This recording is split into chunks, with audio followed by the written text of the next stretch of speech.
యూపీలో mafia versus యోగి game peaks కి చేరింది. ఇప్పటికే పోలీస్ కస్టడీలో పేరుమోసిన గ్యాంగ్స్టర్ ను హంతకులు చంపడంతో రాజకీయ దుమారం రేగుతోంది. వరుసగా జరుగుతున్న ఎన్కౌంటర్లపై ఇప్పటికే సుప్రీంకోర్టు వరకు పిటిషన్లు కూడా వెళ్లాయి. అయినా సరే తగ్గేదేలా అంటోంది యూపీ సర్కార్. ఆతిక్ హత్యపై ఇప్పటికే సిట్ విచారణ మొదలుపెట్టింది. అయితే ఇప్పుడు యూపీలో ఇద్దరి కోసం ఎస్టీఎఫ్ వేట తీవ్రం చేసింది. ఒకరు దేశంలోనే బాంబుల తయారీలో సిద్ధహస్తుడైన ఆతిక్ శిష్యుడు గుడ్డు కోసం, మరొకరేమో ఆతిక్ భార్య షైస్తా పర్వీన్. ఈమె కోసం ఎస్టీఎఫ్ తీవ్రంగా జల్లెడ పడుతూ ఉన్నారు. మరి ఆతిక్ భార్య పర్వీన్ మహిళే కదా అని మాత్రం అనుకోవద్దు. భర్త జైల్లో ఉంటే కొడుకులతో సన్నాసి పనులు చేయించి స్వయంగా బెదిరింపులకు దిగి దందా నడిపింది ఈ భార్య. అంతేకాదు ఉమేష్ పాల్ హత్యను తన మొగుడు ఆతిక్ తో కలిసి గుజరాత్ సబర్మతి జైల్లో చర్చించింది. ఏకంగా జైలు అధికారులకు భారీగా లక్షల్లో లంచాలిచ్చి ఫోన్ ను తన భర్తకు చేరవేసేలా చేసింది.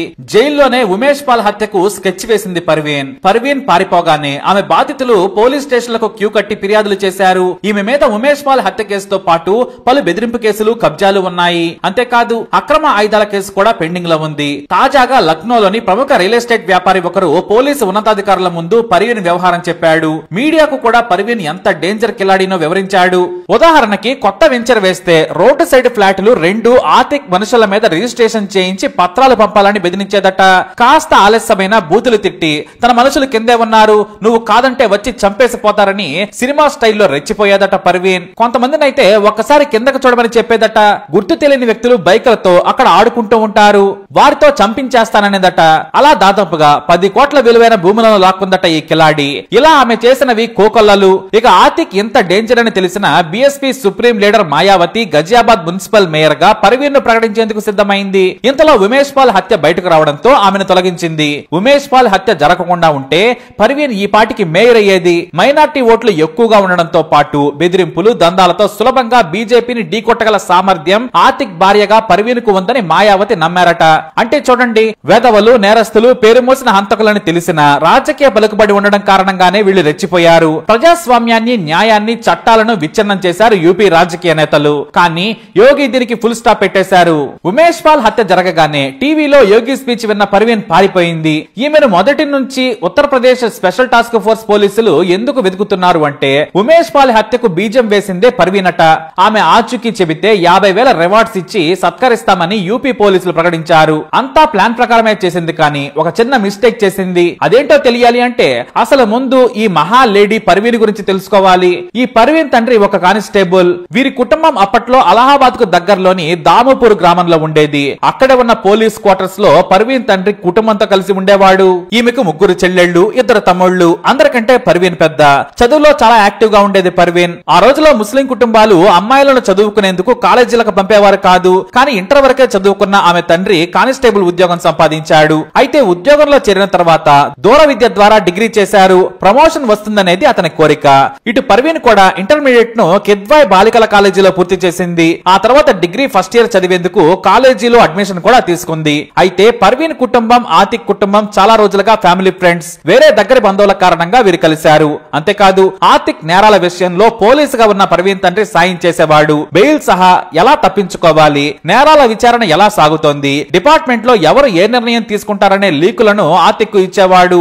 ఆ క్రమంలోనే 35 ఏళ్లు వచ్చిన నేరాలు చేసే పనిలో బిజీగా ఉన్న ఆతిక్ పెళ్లి గురించి మరిచిపోయాడు. నిజం చెప్పాలంటే ఆడవారే ఇతని దగ్గరకు వచ్చేవారు కాదు. అయితే ఒక ఫ్యామిలీ ఫంక్షన్ లో పర్వీన్ ను చూశాడు ఆతిక్. పైగా తనకు బాగా తెలిసిన వ్యక్తి కూతురని ఆమె గ్లామర్ కు ఫిదా అయ్యాడు. పర్వీన్ ను తాను పెళ్లి చేసుకుంటానని కబురు పంపించాడు. ఎంతకంటే తమకేం కావాలని, ఏకంగా ఎమ్మెల్యేనే అల్లుడైతే మాకు మంచిదని పర్వీన్ ఇచ్చి పెళ్లి చేశాడు ఆమె తండ్రి. అప్పటికి పర్వీన్ వయసు 17 ఏళ్లు మాత్రమే, ఆతిక్ వయసు మాత్రం 35.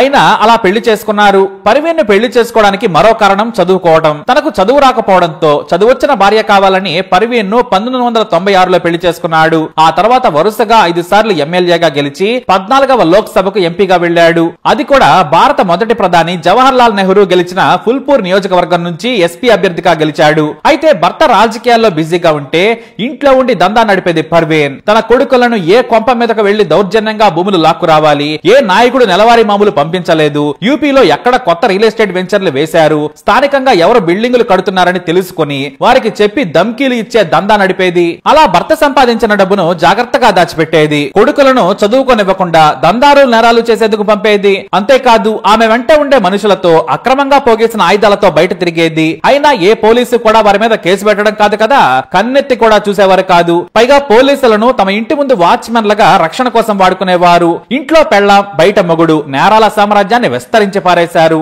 ఈమె దుందుడుకు వ్యవహారం కారణంగా ఇద్దరు పెద్ద కొడుకులు ఒక కిడ్నాప్ తో పాటు హత్యాయత్నం కేసులో జైల్లో ఉన్నారు. అయినా పర్వీన్ కు బుద్ధే రాలేదు. అయితే యోగి సీఎం కాగానే గుజరాత్ పారిపోయి పాత కేసులో లొంగిపోయి సబర్మతి ఆశ్రమంలో తమ్ముడితో కలిసి శిక్ష అనుభవిస్తున్నాడు ఆతిక్. సరిగ్గా ఆ సమయంలోనే ఉమేష్ పాల్ సాక్షిగా కోర్టులో తమకు వ్యతిరేకంగా సాక్ష్యం చెబితే శిక్ష తప్పకుండా పడుతుంది. పైగా పోలీసులు ఎవరూ కూడా తమ మాట వినడం లేదు, జనం భయపడటం లేదు. దీంతో ప్రయాగ్రాజ్ షేక్ అయ్యే పనిని చేయాలని పర్వీన్ ఆలోచించింది. వెంటనే ఆమె యూపీ నుంచి గుజరాత్ కు రహస్యంగా వెళ్ళింది. తన భర్తను జైల్లోనే కలిసి అతనికి ఓ ఫోన్ ఇచ్చింది. అక్కడే ఉమేష్ పాల్ ను చంపుదామని స్కెచ్ చేసింది. ఇటు ఆతిక్ వద్దని చెప్పినా కూడా మనమంటే ఎవరికి భయం లేదని చెప్పుకొచ్చింది.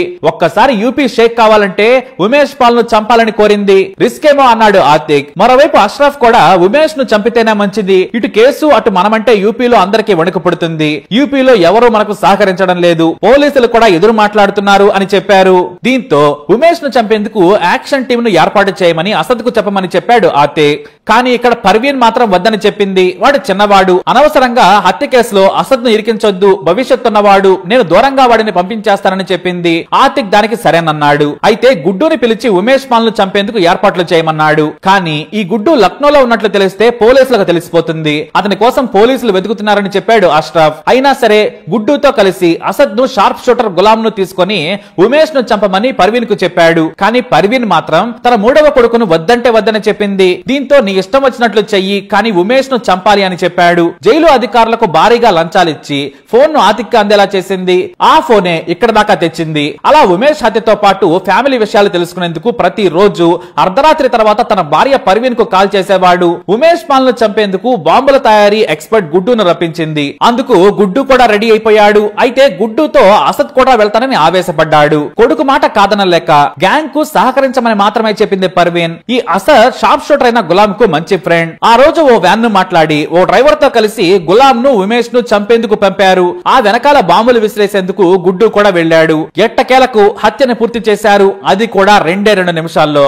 ఈ హత్య జరిగిన సమయంలో పర్వీన్ ప్రయాగరాజ్ లోని తన ఇంట్లోనే ఉంది. ఈ హత్యపై యోగి రగిలిపోయారు. అసెంబ్లీ దద్దరిల్లిపోయింది. టీవీలో యోగి స్పీచ్ వినగానే మెల్లిగా మారువేషంలో పారిపోయింది. ఇటు అసద్ గులాంలను కూడా వేరే చోటకు పారిపోమని బ్యాగ్ నిండా కరెన్సీ కట్టలను నింపి పంపించేసింది పర్వీన్. అదే వారందరికీ తమ ఇంటితో ఉన్న అనుబంధం. అసద్ గులాంలు ఎన్కౌంటర్ అయ్యారు. మరో ఇద్దరిని కూడా పోలీసులు చంపేశారు. పర్వీన్ కోసం పోలీసులు వెతుకుతుండగానే ఆమె భర్త ఆతిక్ కూడా హత్యకు గురయ్యాడు. మరో 2 కొడుకులు జైల్లో ఉన్నారు. ఇంట్లో బిక్కుబిక్కుమంటూ ఉన్న పర్వీన్ మైనర్ కొడుకులను పోలీసులు జువైనల్ హోమ్ కు తరలించారు. పర్వీన్ మీద పాత కేసులతో పాటు కొత్తగా ఆమె బాధితులు ఇచ్చిన ఫిర్యాదుతో కొత్త కేసులు పెట్టి వేట మొదలు పెట్టారు. కానీ రన్ రాని రన్ అన్నట్టుగా స్థావరాలు మారుస్తూ బుర్కా వేసుకుని పోలీసులకు చిక్కను దొరకనన్నట్లుగా తిరుగుతోంది పర్వీన్. అలా 45 ఏళ్ల నేర సామ్రాజ్యాన్ని మోడీ సర్కారు మసి చేసి పారేసింది. ఇప్పుడు డబ్బు ఆస్తి కాదు, ప్రాణాలు ఉంటే చాలని వణికిపోతున్నారు. మరోవైపు జైల్లో ఉన్న ఆతిక్ ఇద్దరు పెద్ద కొడుకులు బిక్కుబిక్కుమని ప్రాణం వెళ్లదీస్తూ ఉన్నారు. మరి పర్వీన్ ప్రాణాలతో దొరుకుతుందా లేదా ఎన్కౌంటర్ లో శవమై కనిపిస్తుందా అనేది సర్వత్రా చర్చనీయాంశంగా మారింది. మరి మీరు చెప్పండి, ఓ లేడీగా పర్వీన్ ని వదిలిపెట్టాలా లేదా యోగి స్టైల్లో వెళ్లిపోవాలా? మీ అభిప్రాయాన్ని కమెంట్ ద్వారా తెలియజేయండి. వీడియో అప్డేట్స్ కోసం మై ఛానల్ ఫాలో అవ్వండి. అలాగే తప్పకుండా సబ్స్క్రైబ్ చేసుకోండి.